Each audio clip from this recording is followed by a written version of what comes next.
in a vast land where the sun painted the earth golden and the baobab trees stood like wise old giants, there lived a man named Kofi.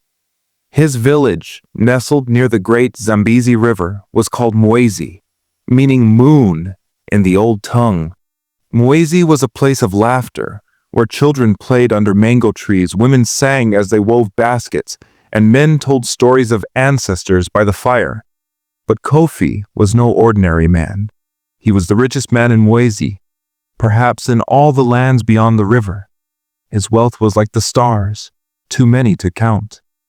He owned fields of maize that stretched to the horizon, herds of cattle that roamed the plains, and a house so grand it sparkled under the sun like a jewel. Kofi's wealth came from his clever mind and hard work. As a young man, he had traveled far, trading goods across deserts and rivers.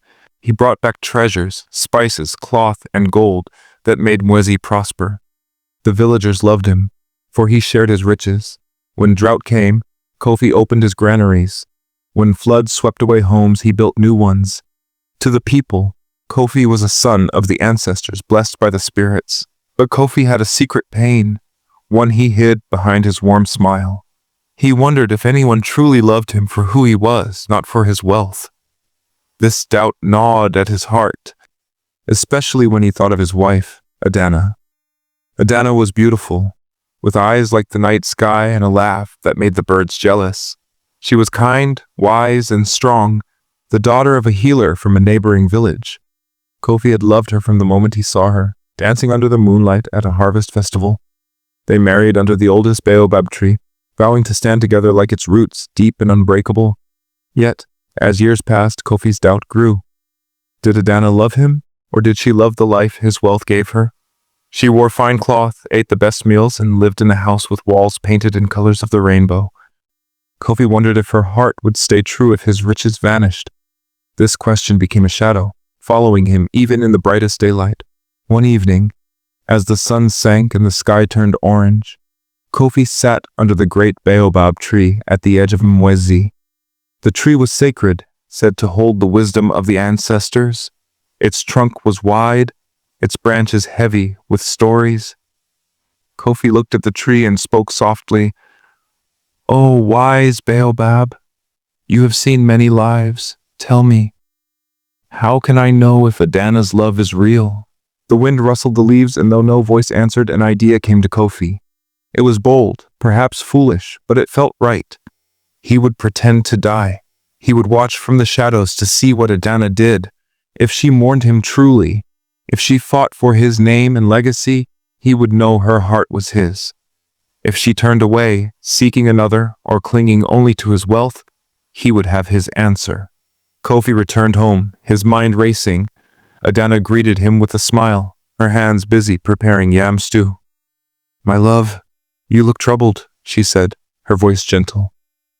Kofi shook his head, hiding his plan. "Just tired, my heart," he replied. That night, as Adanna slept, Kofi lay awake, plotting.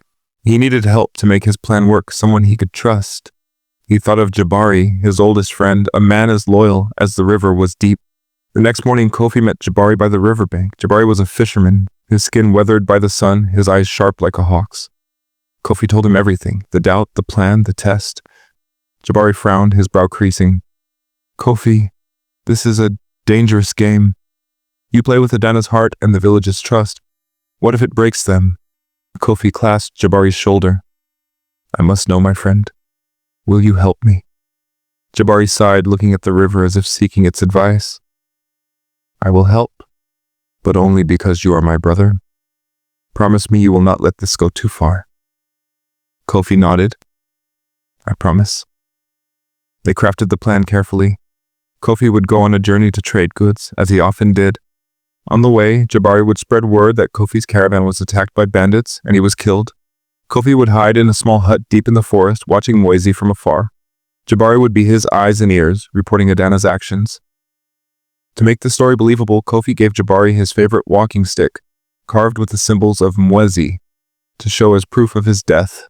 Days later, Kofi left Mwezi at dawn, his caravan loaded with goods. Adanna stood at the gate of their home, her eyes soft with worry. Come back safe, my love, she said, pressing a woven bracelet into his hand. This will keep you close to me. Kofi's heart ached, but he smiled. I will, Adanna. He kissed her forehead and left, the bracelet warm in his pocket.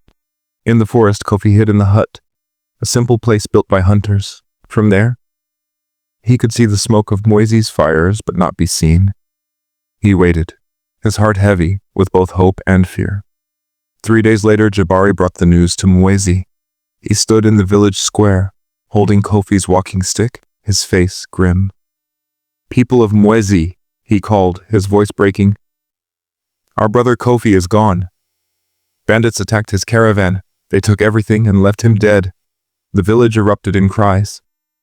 Women wailed, men bowed their heads, and children clung to their mothers. Kofi was their light, their provider.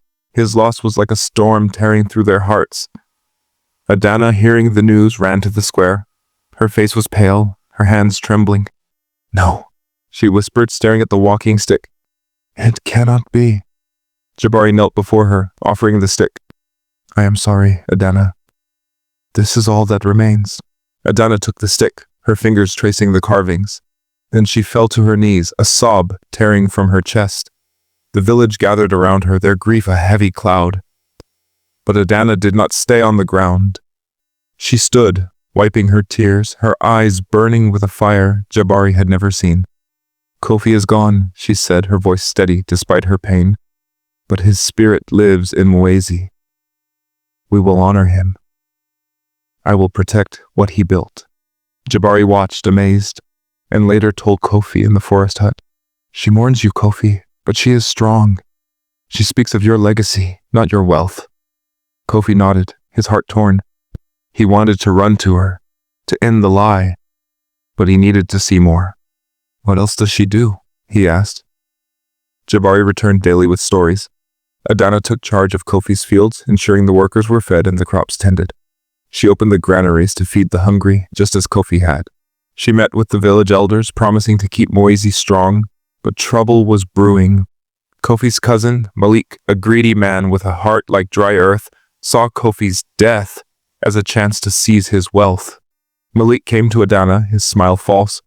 Cousin Adanna, you cannot manage Kofi's riches alone. Let me take them. I will care for Mwezi. Adanna's eyes narrowed. Kofi's wealth belongs to Mwezi, not you, Malik. I will guard it for the people, as he did. Malik laughed, but his eyes were cold. You are a woman, Adanna. What do you know of such things? Step aside, or you will regret it. Adanna stood tall, clutching Kofi's walking stick. I am Kofi's wife, chosen under the baobab. I will protect his name and his people. Try me, Malik, and you will see. The village whispered about Adanna's courage. Some doubted her, saying a woman could not lead. Others rallied behind her, moved by her fire. Malik, furious, began spreading lies. He told the elders Adanna was stealing Kofi's wealth, hiding it for herself. He bribed men to speak against her, claiming she was unfit to lead. Adanna faced the elders in the square, her head high. I have nothing to hide, she said. Kofi's wealth is in the fields, the cattle, the granaries. I use it for Mwezi, as he did.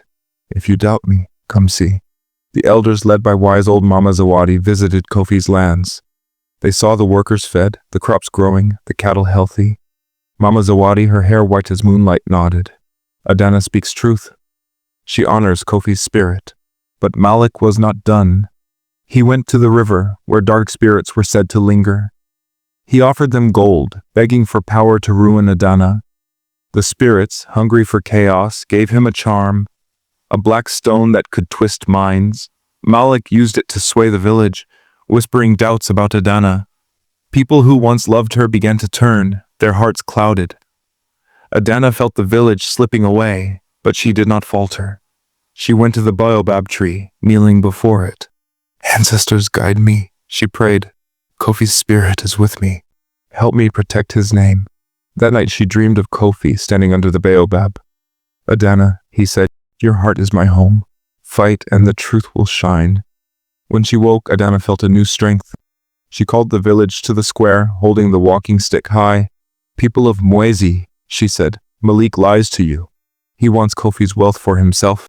I will prove my heart. Test me, as the ancestors tested our fathers. The villagers, stirred by her words, agreed. They set 3 trials, ancient tests of truth. First, Adanna must walk through the forest at night, where spirits roamed, and return unharmed. Second, she must face a lion, proving her courage. Third, she must find Kofi's hidden treasure, a secret only his true heart would know. Kofi, hidden in the forest, heard of the trials from Jabari. His heart pounded. She cannot do this, he said. The forest is dangerous, the lion deadly. I must stop this. Jabari grabbed his arm. You started this, Kofi. Let her show her heart. If you love her, trust her. Kofi stayed hidden, though it tore him apart. For the first trial, Adanna entered the forest at midnight, holding only a torch and Kofi's bracelet. The trees whispered, shadows danced, and spirits tested her with visions of fear. Kofi's death, the village burning. Adanna's heart raced, but she clutched the bracelet, whispering, Kofi, I am yours. The spirits, seeing her love, let her pass. She returned at dawn, unharmed, and the village cheered. For the second trial, Adanna faced a lion in a clearing. The beast roared, its eyes like fire. The villagers gasped, expecting death. But Adanna knelt, speaking softly. Great lion, I am Adanna, wife of Kofi. My heart is true. Spare me, for Mwezi's sake. The lion, moved by her courage, turned and walked away. The villagers wept with awe, and even Malik's lies began to fade. For the third trial, Adanna had to find Kofi's treasure. The elders said Kofi had hidden something precious, known only to his heart. Malik smirked, thinking he had won, for no one knew of such a treasure. But Adanna smiled, her eyes bright. She led the village to the baobab tree, where she and Kofi had married. She dug beneath its roots, pulling out a small wooden box. Inside was a necklace of beads, the first gift Kofi had given her, and a note. Adanna, my heart, you are my treasure. The village roared with joy, and Malik's charm broke, his lies exposed. The elders banished him, and Mwezi rallied behind Adanna, calling her their queen. Kofi, watching from the forest, wept. He saw Adanna's love, her strength, her fire. She was more than he had ever dreamed. A woman who fought not for wealth, but for his name, his people, his heart. He could hide no longer. That night, as Mwezi celebrated under the baobab, Kofi stepped into the firelight. The village gasped, some thinking him a spirit. Adanna froze, her eyes wide. Kofi, she whispered. He knelt before her, tears falling. Adanna, forgive me. I doubted you. I pretended to die to test your love. I was a fool. You are my heart, my treasure, my everything. Adanna's face softened, though pain lingered in her eyes. You hurt me, Kofi, but I see your heart now. Let us build trust again, together. The village cheered, and Mama Zawadi blessed them under the baobab. Kofi and Adanna vowed to lead Mwezi with love, never doubting each other again. The baobab, wise and old, seemed to smile, its leaves whispering of love that grows stronger through trials, and so Mwezi thrived, its people united, its fields green, its fires bright. Kofi and Adanna grew old together, their love a story told by the river, the trees, and the stars. The ancestors watched, pleased, for love, like the baobab, endures when its roots are true.